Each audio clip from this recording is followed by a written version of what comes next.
We're here at the Minnesota Police and Peace Officers Association boardroom, properly distanced of course, here to talk about the COVID-19 pandemic and the bill that was signed into law for first responders. Can you both just do a quick introduction? Representative Wolgamott. I'm State Representative Dan Wolgamott. I represent District 14B, which includes the St. Cloud area, Minden Township, and Haven Township. I'm currently serving in my first term. I'm the Vice Chair of the Corrections Subcommittee, and I serve on higher education, transportation, and capital investment. Majority Leader Winkler. My name's Ryan Winkler. I'm State Representative for Golden Valley, St. Louis Park, and part of Plymouth, District 46A, and I serve as Majority Leader of the Minnesota House of Representatives. Can you both describe what your role in the bill was? We'll start with you, Representative Wolgamott. I was very proud to be the chief author of this critical piece of legislation. From the very outbreak of COVID-19 in Minnesota, it was clear that we needed to have the backs of our frontline responders.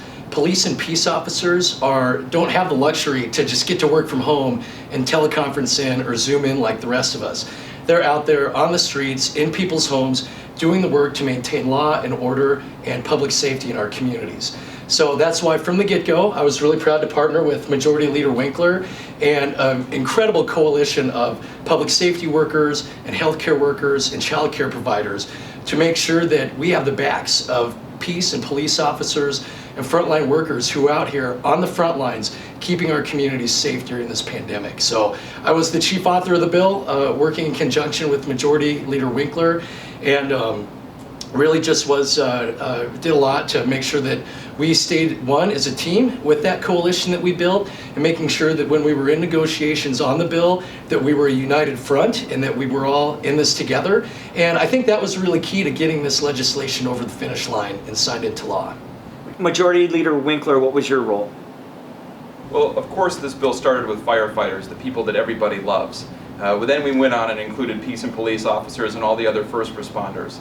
And so the firefighters brought this issue to our attention, that workers' comp claims are getting denied in other states because people couldn't prove where they got the disease. And if you can't prove where you get the disease, that it was on the workplace, then you can't qualify for workers' comp. This issue was bubbling up in some of the hotspot states around the country that were on the leading edge of COVID-19. And they said, if we don't solve this problem, all of our first responders are going to be left with the financial burden of this disease. We don't have a choice but to go into whatever building they need us in. Police officers have no choice but to show up.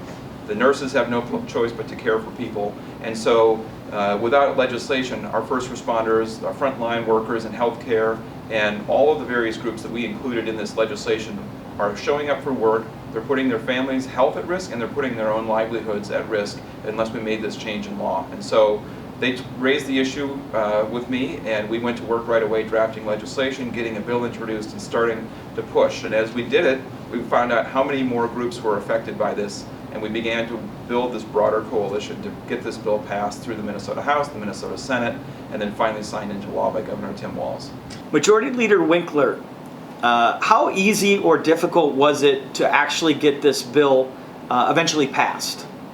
I thought this was going to be easy when we started. I thought, who would not get on board with a bill to help first responders, frontline workers in this crisis, to help get workers' comp claims? What I found out is that there are a lot of people who weren't ready to make the change yet, from business as usual to stepping up and making things happen for COVID-19 victims. And so we have this workers' comp system that is designed for labor and business to change only if they agree. Well, they didn't agree, and they were held back, and they were resisting on the business community side making these changes. And so we did what any good politician would do. We went out and we had a press statement. We had people on the front steps of the Capitol. We brought public attention to this, and from there it just took off. The workers in this industry, from nurses to police and peace officers, firefighters, began to contact legislators. They started an online petition, and this whole kind of firestorm erupted around this issue until finally the people who weren't ready to get on board at first realized how important this issue was. Representative Wolgamott. Well, it was a real honor to be the chief author of this bill, because every day we're asking our police and peace officers and frontline responders to put their physical health on the line, and without this bill, we were asking them to put their financial health on the line and the financial well-being of their family on the line. So we knew that the stakes were high. We knew that people were out there every day putting themselves at risk, not having this coverage. So that really put the pressure on. There was a real urgency with this.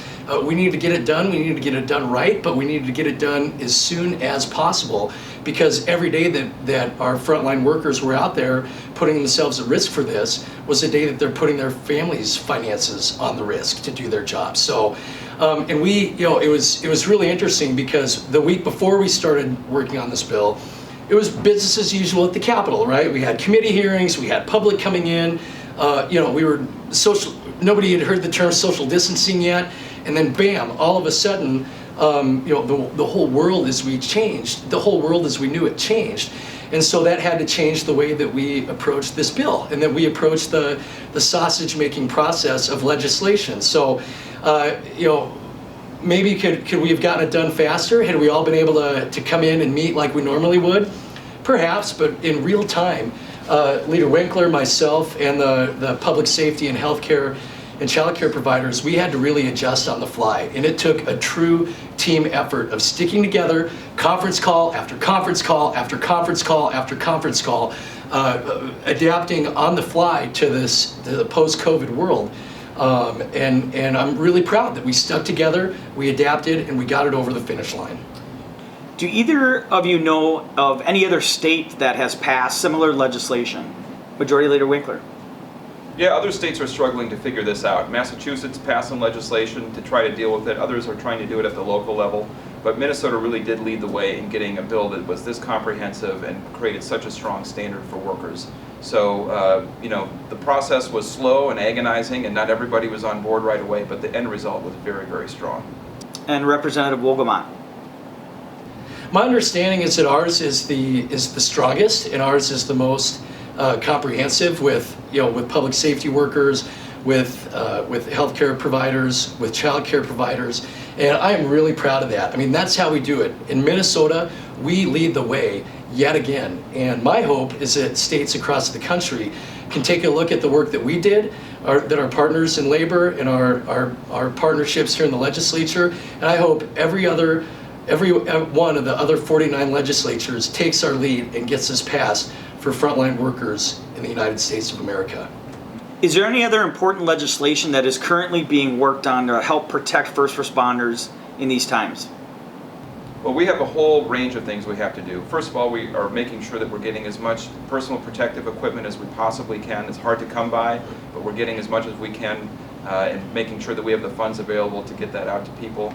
We know that this is going to create a huge problem for cities and counties, and so we need to make sure that they are able to maintain their police and firefighters and make sure that they're not forced into a position of layoff. So we'll have to work out how the state can come to the aid of local government units, and we have to continue to look forward on this as this disease progresses. We need to make sure that our first responders have access to health care. We need to make sure that these work comp claims are actually going to be processed and that they're going to get paid. And we need to make sure that we continue to look out for the people who are serving all of us every day. And just because this COVID-19 pandemic has swept through the state doesn't mean that we have to put other bills and other priorities that would help frontline responders to the side.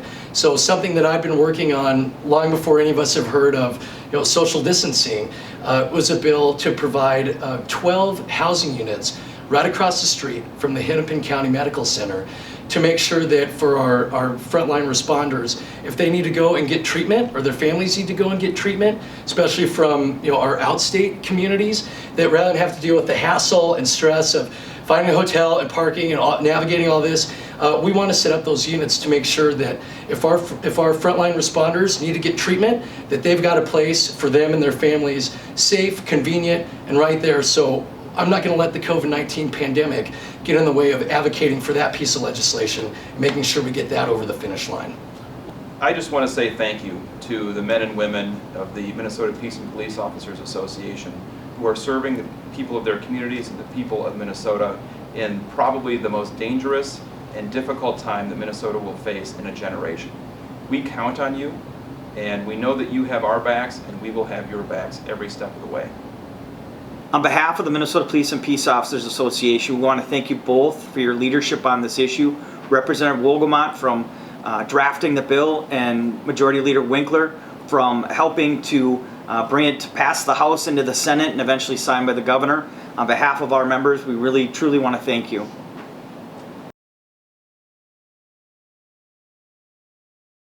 During these unprecedented times, I believe that we need unprecedented solutions. Not only is the MPPOA fighting for you at the Capitol, but we're also in that battle every day in making sure that our first responders are protected. It was clear to me from the beginning that our personal protective equipment was lacking.